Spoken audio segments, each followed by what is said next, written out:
ಜೈ ಶ್ರೀರಾಮ್. ಎಲ್ಲರಿಗೂ ನಮಸ್ಕಾರ. ಸಣ್ಣ ಕಥೆ, ಒಳ್ಳೆಯ ಸಂದೇಶ. ಮನುಷ್ಯನ ಕರ್ಮಫಲ ಒಳ್ಳೆಯದು ಮತ್ತು ಕೆಟ್ಟದು ನಾವು ಮಾಡಿದ್ದು ಮತ್ತು ನಮಗೆ ತಿರುಗಿ ಬರ್ತದೆ ಅನ್ಲಿಕ್ಕೆ ಎರಡು ಕಾಲ್ಪನಿಕ ಕಥೆಗಳು.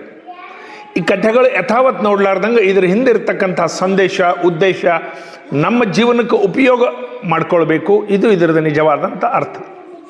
ಒಬ್ಬ ಹೆಣ್ಮಗಳು ಒಂದು ಕಿರಾಣಾ ಶಾಪ್ನಲ್ಲಿ 10 ರೂಪಾಯಿ ವಾಪಸ್ ಕೊಡಬೇಕಾಗಿತ್ತು. 4 ಕಿಲೋಮೀಟರ್ ದೂರ ನಡೆದು ಹೋದ್ಲು. ಅವ್ರ ರೊಕ್ಕ ನಾವು ಇಟ್ಕೊಳ್ಬಾರ್ದು, ನನಗೆ 10 ರೂಪಾಯಿ ಹೆಚ್ಚಿಗೆ ಬಂದಿದೆ, ವಾಪಸ್ ಕೊಡ್ಲಿಕ್ಕೆ ಹೋದ್ಲು. ಕಿರಾಣಾ ಶಾಪ್ ಬಂದಾಗಿತ್ತು. ಸರಿ ಅಂತ ಮನೆಗೆ ಹೋದ್ಲು. ಮರುದಿವ್ಸ ಮತ್ತೆ ಬಂದು ಹೇಳಿದ್ಲು, ಸಾವುಕಾರರೇ, ನಿಮ್ಮ ಹತ್ರ 100 ರೂಪಾಯಿ ಸಾಮಾನು ತೊಗೊಂಡಿದ್ದೆ, 100 ರೂಪಾಯಿ ಕೊಟ್ಟಿದ್ದೆ, ನಾನು 70 ರೂಪಾಯಿ ಸಾಮಾನು ತೊಗೊಂಡಿದ್ದೆ, ನೀವು ನನಗೆ 30 ರೂಪಾಯಿ ವಾಪಸ್ ಕೊಡಬೇಕಾಗಿತ್ತು, 40 ಕೊಟ್ಟಿದ್ದೀರಿ, 10 ರೂಪಾಯಿ ಹೆಚ್ಚಿಗೆ ಬಂದಿದೆ, ನಿನ್ನೆ ಬಂದಿದ್ದೆ, ತಾವು ಇದ್ದಿದ್ದಿಲ್ಲ, ಈಗ ತಗೊಳ್ರಿ 10 ರೂಪಾಯಿ. ಆಶ್ಚರ್ಯ. ಅಮ್ಮ, ತಾಯಿ, ನೀ ಎಲ್ಲಿರ್ತಿದ್ದಿ? ಆಕೆ ಹೇಳಿದ್ಲು, 4 ಕಿಲೋಮೀಟರ್ ದೂರದಲ್ಲಿ ನಮ್ಮ ಮನೆ ಅದ. ಅಷ್ಟು ದೂರಲಿಂತ ನಿನ್ನೆ ನಡೆದು ಬಂದು, ಇವತ್ತು ನಡೆದು ಬಂದು, ಧನ್ಯ ಅದ. 10 ರೂಪಾಯಿಗೆ ಅಷ್ಟು ದೂರ ಯಾಕೆ ಬಂದಮ್ಮ? ಯಾವಾಗನ ಕೊಡ್ಬೋದಾಗಿತ್ತು. ಇಲ್ಲ, ನಾವು ಒಬ್ಬರು ದುಡ್ಡು, ಒಬ್ಬರದು ಅನ್ಯಾಯ ಇದ್ದು ನಾವು ಇಟ್ಕೊಳ್ಬಾರ್ದು ಅಂಥೇಳಿ ಆ ಹೆಣ್ಮಗಳು ವಾಪಸ್ ಕೊಟ್ಲು. ಆ ದುಕಾನ್ ಮಾಲಕ ಜ್ಞಾನೋದಯ ಆಯಿತು. ಅಯ್ಯೋ, ಒಬ್ಬ ಹೆಣ್ಮಗಳು ಇಷ್ಟು ಬಡತನ ಪರಿಸ್ಥಿತಿ, ಅಂತಹದ್ದು 10 ರೂಪಾಯಿ ವಾಪಸ್ ಕೊಡ್ಲಿಕ್ಕೆ ಬಂದು 4 ಕಿಲೋಮೀಟರ್ ನಡೆದು ಅಂಥೇಳಿ ವಿಚಾರ ಮಾಡಿದ. ತಂದು ಒಂದು ಲೆಕ್ಕ ನೋಡಿಕೊಂಡ್ರೆ ಒಂದು 5,000 ರೂಪಾಯಿ ಒಬ್ಬ ಮನುಷ್ಯಗೆ ವಾಪಸ್ ಕೊಡಬೇಕಾಗಿತ್ತು. ಭಾಳ ದಿವಸದಿಂದ ಕೊಟ್ಟಿದ್ದಿಲ್ಲ. ನಾನು ಏನಾದರೂ ಒಳ್ಳೆ ಕೆಲಸ ಮಾಡಬೇಕು ಅಂಥೇಳಿ ಪಕ್ಕದ ಊರು, ಅಲ್ಲಿ ಒಂದು 20-25 ಕಿಲೋಮೀಟ್ರ್ ವೆಹಿಕಲ್ ತೊಗೊಂಡು ಹೋದ. ಅವ್ರ ಮನೆಗೆ ಹೋಗಿ ಹೇಳ್ದ, ನಿಮ್ಮದು ಭಾಳ ದಿವಸದಿಂದ ನನ್ನಲ್ಲಿ 5,000 ರೂಪಾಯಿ ಉಳಿದು ಬಿಟ್ಟಿದೆ, ಹಾಗೆ ನೀವು ಮರ್ತಿದ್ದೀರಿ, ನಾನು ಲೆಕ್ಕ ನೋಡಿದೆ, ಇವತ್ತು ಗುರ್ತಾಯಿತು, ಈಗ ತಗೊಳ್ರಿ 5,000 ರೂಪಾಯಿ. ಅತೂ ಆಶ್ಚರ್ಯ, ಅತೂ ಜ್ಞಾನೋದಯ. ಅರೆ, ಇದು ಒಂದು ಪುಣ್ಯದ ಕೆಲಸ. ಇಷ್ಟು ದೂರಲಿಂತ ಬಂದು ನಾನಂಗೂ ಮರ್ತೇ ಬಿಟ್ಟಿದ್ದೆ ಅಂಥದ್ದು 5,000 ರೂಪಾಯಿ ವಾಪಸ್ ಕೊಟ್ಟ ಅಂಥೇಳಿ ಪಾಪ ಅವನು ಸಂತೋಷ ಅದ. ಅವನಿಗೆ ಒಂದು ಸ್ವಲ್ಪ ಜ್ಞಾನೋದಯ ಆಗಿ ಯಾರ್ದು ದುಡ್ಡು ಇಟ್ಕೋಬಾರ್ದು, ಇದರಲ್ಲಿಂತ ನಮ್ಗೆ ಅರ್ಥ ಆಗಿದ್ದು. ಅವನಿಗೆ ಒಂದು ಮನಸ್ಸಿನ ಒಂದು ಇದು ಚಾಲಾಯಿತು, ವೇದನೆ. ಒಬ್ಬ ಮನುಷ್ಯಗೆ 1,00,000 ರೂಪಾಯಿ ಕೊಡಬೇಕಾಗಿತ್ತು. 1,00,000 ರೂಪಾಯಿ ತೊಗೊಂಡಿದ್ದ. 8 ದಿವಸದಾಗ ಆ ಮನುಷ್ಯ 1,00,000 ರೂಪಾಯಿ ಕೊಟ್ಟ ಮನುಷ್ಯ ತೀರಿ ಹೋಗಿದ್ದ. ಅವ್ರ ಮನೆಯವ್ರಿಗೆ ಗುರ್ತಿಲ್ಲ 1,00,000 ರೂಪಾಯಿ ಕೊಟ್ಟಿದ್ದಾನ ಅಂತಂದು. ಅವ ತೀರಿ ಹೋಗಿಬಿಟ್ಟಿದ್ದ.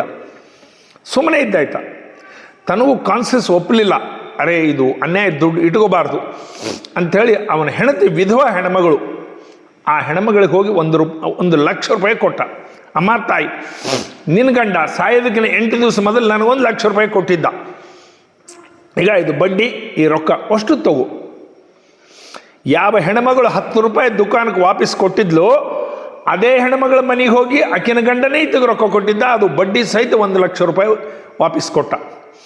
ನೋಡ್ರಿ, ಕಾಲಚಕ್ರ ಹೇಗಿದೆ, ಗುಂಡಿಗೆ ತಿರುಗ್ತಾ 10 ರೂಪಾಯಿದು ಆ ಹೆಣ್ಮಗಳು ಒಳ್ಳೆ ಕೆಲಸ ಮಾಡಿದ್ರೆ 1,00,000 ರೂಪಾಯಿಗಿನ ಹೆಚ್ಚಿನ ದುಡ್ಡು ಆಕೆಯ ಮನೆಗೆ ಬಂತು. ಈ ಕಥೆಗಳು ಮಕ್ಕಳಿಗೆ ಹೇಳೋದ್ರಲ್ಲಿಂದ ಮಕ್ಕಳಲ್ಲಿ ಒಂದು ಪ್ರಾಮಾಣಿಕ ಪ್ರವೃತ್ತಿ ಬೆಳೀತದೆ, ಮಕ್ಕಳಲ್ಲಿ ಒಳ್ಳೆ ವಿಚಾರಗಳು ಬೆಳೀತಾವೆ. ಕಾರಣ ಇಂಥ ಕಥೆಗಳನ್ನು ಮಕ್ಕಳಿಗೆ ಹೇಳ್ತಾ ಇರಬೇಕು. ಇನ್ನು ಒಂದು ಕರ್ಮಫಲದ್ದೇ ಕಥೆ. ಒಬ್ಬ ಪೈಲ್ವಾನ್ ಇದ್ದ, ನದಿ ದಂಡೆಯಲ್ಲಿ ಕೂತಿದ್ದ. ನದಿ ಒಳಗಡೆ ಒಬ್ಬ ಸಣ್ಣ ಬಾಲಕ ಮೀನ ಹಿಡಿತಾ ಇದ್ದ.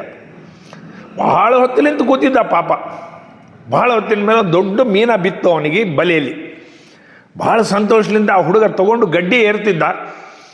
ಈ ಪೈಲ್ವಾನ್ ಅವನಿಗೆ ಹಿಡ್ಕೊಂಡ. ಮೀನ ಕೊಡು ನನಗಂದ. ಅವ ಅಂದ, ಇಲ್ಲ, ನಮ್ಮ ಮನೆಯಲ್ಲಿ ನಮ್ಮ ವೃದ್ಧ ತಾಯಿ ತಂದೆ ಇದ್ದಾರ, ಬೆಳಗ್ಗೆ ನಡೆದು ಊಟ ಮಾಡಿಲ್ಲ, ಉಪವಾಸ ಇದ್ದಾರ, ನಾನು ಹೋಗಿ ಅಡುಗೆ ಮಾಡಿ ಅವ್ರಿಗೆ ಊಟಕ್ಕೆ ಹಾಕಬೇಕು, ನಮ್ಮ ಮನೆಯಲ್ಲಿ ಏನೂ ಸಾಮಾನಿಲ್ಲ, ಇದು ಒಂದು ಮೀನ ಸಿಕ್ಕದ ಅಂಥೇಳಿ ಎಷ್ಟು ಕೇಳ್ದ. ಅವ ಪೈಲ್ವಾನ್ ಅಂದ, ನಾನು ಕೇಳಿದ್ರೆ ಕೊಡೋದಿಲ್ಲ ಅಂತ ಒಂದು ಏಟು ಹೊಡೆದ. ಅವನಿಗೆ ಹೊಡೆದು ಕಸ್ಕೊಂಡು ಬಿಟ್ಟ. ಪಾಪ ಬಾಲಕ ಏನೂ ಮಾಡ್ಲಿಕ್ಕೆ ಆಗೋದಿಲ್ಲ, ಅಳ್ಳಿಕತ್ತ. ಮ್ಯಾಲೆ ನೋಡಿದ ಭಗವಂತನ ಕಡೆ, ಹೇ ಭಗವಂತ, ಬೆಳಗ್ಗೆ ನಡೆದು ಕೂತ್ರು ಒಂದೇ ಒಂದು ಮೀನ ಬಿದ್ದಿತ್ತು, ಅದು ಕೂಡ ಕಸ್ಕೊಂಡು ಬಿಟ್ನಲ್ಲ ಅಂಥೇಳಿ ಆ ಹುಡುಗ ವೇದನೆ ವ್ಯಕ್ತ ಮಾಡಿ ಹೋಗ್ಬಿಟ್ಟ ಮನೆಗೆ. ಆ ಪೈಲ್ವಾನ್ ಆ ಮೀನ ತೊಗೊಂಡು ಮನೆಗೆ ಹೋಗ್ಕಲ್ಕ ಈ ಭಾಗದಲ್ಲಿ ಒಂದು ಸ್ವಲ್ಪ ಕಡಿತು ಮೀನ. ಏನು ಮಾಡ್ತಂತ ಇದು ಮಾಡಿದ, ಹೋಗಿ ಒಂದು ಅರಿಶಿಣ ಅದು ಏನು ಹಚ್ಚಿದ, ಅಡುಗೆ ಮಾಡ್ಕೊಂಡು ಊಟ ಮಾಡಿದ ಹೊಟ್ಟೆ ತುಂಬ. ರಾತ್ರಿ ಎಲ್ಲ ತ್ರಾಸ ಆಗ್ಲಿಕ್ಕತ್ತು. ಬೆಳಿಗ್ಗೆ ನೋಡಿದ್ರೆ ಕೈಯೆಲ್ಲ ಕೆಂಪಗಾಗಿತ್ತು, ಬಹಳ ಬಾಧ ಆಗ್ಲಿಕ್ಕತ್ತಿತ್ತು. ಡಾಕ್ಟ್ರ್ ಹತ್ರ ಹೋದ. ಹೀಗಾಗ್ಯದ, ಒಂದು ಮೀನ ಕಡ್ದದ, ಇಷ್ಟಕ್ಕೆ ಕೈಯೆಲ್ಲ ಬ್ಯಾನಿ ಆಗ್ತಾಯಿದೆ ನೋಡ್ರಿ. ಏನಾಗೋದಿಲ್ಲ ಅಂತೇಳಿ ಐಡಿನ್ ಅದು ಇದು ಹಚ್ಚಿ ಕೈಗೆ ಪಟ್ಟಿ ಕಟ್ಟಿ ಒಂದೆರಡು ಟ್ಯಾಬ್ಲೆಟ್ ಅವು ಕೊಟ್ಟರು. ಮರುದಿವ್ಸ ಇನ್ನೂ ಹೆಚ್ಚು ಬ್ಯಾನೆ ಆಯಿತು. ನೋಡ್ತಾನೆ ಬಿಚ್ಚಿ ಕಪ್ಪಾಗಿಬಿಟ್ಟಿತ್ತು ಕೈಯೆಲ್ಲ, ಗಾಬರಿ. ಮತ್ತೆ ಹೋದ ಡಾಕ್ಟ್ರ್ ಹತ್ರ. ಅಂತ ಹೇಳಿದ ಏನೋ ಇದದ, ನೀವು ದೊಡ್ಡ ಹಾಸ್ಪಿಟ್ಲಿಗೆ ಹೋಗ್ರಿ. ದೊಡ್ಡ ಹಾಸ್ಪಿಟ್ಲಿಗೆ ಹೋದ, ತೋರಿಸಿಲ್ಲ. ಹೀಗಾಯಿತು. ಏನಾಗಿತ್ತು? ಹಿಂಗೊಂದಿಷ್ಟು ಮೀನ ಕಡ್ದಿತ್ತು, ಇದಾಗಿತ್ತು. ಅವ್ರು ಹೇಳಿದ್ರಿದ್ದೆಲ್ಲ ಪಾಯ್ಸನ್ ಆಗಿದೆ, ಇಲ್ಲಿವರೆಗೆ ಕಟ್ ಮಾಡಬೇಕು, ನಾಳೆಗೆ ಬಂದರೆ ಮೇಲೆ ಕಟ್ ಮಾಡಬೇಕು, ನೀನು ವಿಚಾರ ಮಾಡ್ಕೊಂಡು ಯಾವುದಾದ್ರೂ ಒಂದು ಗಂಟೆಯಲ್ಲಿ ಹೇಳಬೇಕು. ಗಾಬರಿ, ಆವೇದನ, ಏನು ಮಾಡ್ಬೇಕು, ಕೈ ಕಟ್ ಮಾಡ್ಬೇಕು ಅನ್ಲಿಕ್ಕತ್ತಾರಂತ ತಮ್ಮ ಗುರುಗಳ ಹತ್ರ ಹೋದ.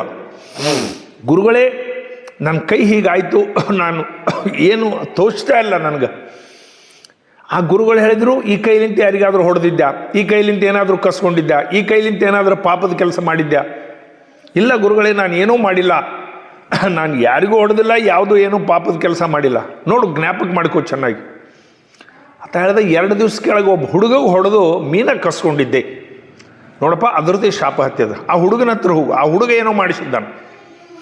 ಆ ಹುಡುಗನ ಹತ್ರ ಹೋಗಿ ಕೇಳಿದೆ, ಏನು ಮಾಡಿಸಿದಪ್ಪ? ನನ್ನ ಕೈ ಕಟ್ ಮಾಡ್ಬೇಕಂತಾರೆ, ಏನು ಮಾಡಿಸಿದ್ದಿ ಅಂತಂದ. ನಾನೇನು ಮಾಡಿಸ್ತೀನಿ ರೀ, ನಾ ಭಗವಂತ ಹೇಳಿದೆ, ಭಗವಂತ ಹೀಗಾಯಿತು ಅಂಥೇಳಿ, ನಾನೇನೂ ಮಾಡಿಲ್ಲ.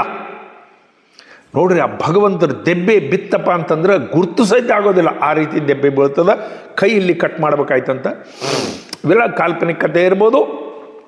ಹಿಂದಿರ್ತಕ್ಕಂಥ ಉದ್ದೇಶ, ಒಳ್ಳೆಯ ಕೆಲಸಗಳನ್ನು ಮಾಡಿದಾಗ ಯಾವ ರೀತಿ ಒಳ್ಳೆಯ ಫಲ ಬಂತು, ಕೆಟ್ಟ ಕೆಲಸಗಳನ್ನು ಮಾಡಿದಾಗ ಯಾವ ರೀತಿ ಫಲ ಬಂತು, ಈ ವಿಷಯಗಳನ್ನು ನಮ್ಮ ಮಕ್ಕಳಿಗೆ, ಯೂತ್ಸ್ಗೆ ತಿಳ್ಕೊಂಡ್ರೆ ಸನ್ಮಾರ್ಗದಲ್ಲಿ ನಡೀಲಿಕ್ಕೆ ಇದೆಲ್ಲ ಉಪಯೋಗ ಆಗ್ತದೆ. ಪೌರಾಣಿಕ ಕಥೆಗಳು ಸಹಿತ ಹೀಗೆ ಇರ್ತಾವೆ. ಮನುಷ್ಯ ಸನ್ಮಾರ್ಗಕ್ಕೆ ಹೋಗಬೇಕು, ಮನುಷ್ಯ ಒಳ್ಳೆ ಮಾರ್ಗಕ್ಕೆ ಹೋಗಬೇಕು, ಮನುಷ್ಯ ಒಳ್ಳೆಯ ಕೆಲಸಗಳನ್ನು ಮಾಡಬೇಕು. ಕಾರಣ ಇಂಥ ಕಥೆಗಳನ್ನು ಹೇಳ್ತಿರ್ತಾರೆ. ಇಂಥ ಕಥೆ ನಮ್ಮ ಮಕ್ಕಳಿಗೆ ಹೇಳಬೇಕು, ನಾವು ತಿಳ್ಕೊಳ್ಬೇಕು. ಕೆಟ್ಟ ಕೆಲಸ ಮಾಡಿದಾಗ ಕೈಗಡೆ ಹೋಗಿಬಿಡ್ತದೆ, ಒಳ್ಳೆಯ ಕೆಲಸ ಮಾಡಿದಾಗ ಕೊಟ್ಟಂಥ ಲಕ್ಷ ರೂಪಾಯಿ ವಾಪಸ್ ಬಂತು. ಈ ಕಥೆಗಳನ್ನು ನಾವು ತಿಳ್ಕೊಂಡು ಜೀವನದಲ್ಲಿ ಒಳ್ಳೇದು ಮಾಡ್ತಾ ಇರೋಣ. ನೇಕಿಕರ್ ದರಿಯಾ ಮೇ ದಾಲ್, ಒಳ್ಳೆ ಕೆಲಸ ಮಾಡಿ ಮರ್ತು ಬಿಡ್ರಿ, ಅದು ಯಾವುದೋ ಒಂದು ಫಲ ಕೊಡ್ತದೆ. ನಿಮ್ಮ ಮಕ್ಕಳಿಗೆ ಕೊಡ್ತಾರೆ. ಹಳ್ಳಿ ಒಳಗೆ ಹೇಳ್ತಿರ್ತಾರೆ, ಯಾರ್ದೋ ಜನ್ಮದ ಪುಣ್ಯಪ, ನಿಮ್ಮ ಹಿರಿಯರು ಮಾಡಿದ ಪುಣ್ಯಪ, ಇವತ್ತಿನ ದಿವಸ ನೀವೆಲ್ಲ ಅನುಭವ ಮಾಡ್ತಾ ಇದ್ದೀರಿ, ನಿಮಗೆಲ್ಲ ಇಷ್ಟು ಸಂಪತ್ತು ಐಶ್ವರ್ಯ ಸಿಕ್ಕದ, ನಿಮ್ಮ ಹಿರಿಯರು ಪುಣ್ಯ ಮಾಡಿದ್ದಾರ ಅಂತೇಳಿ ಏನು ಹೇಳ್ತಾರೆ. ಅದರದ್ದೇ ಇದು ಕಥೆ. ಭಾರತ್ ಮಾತಾಗೆ ಜೈ. ಎಲ್ಲರಿಗೂ ನಮಸ್ಕಾರ.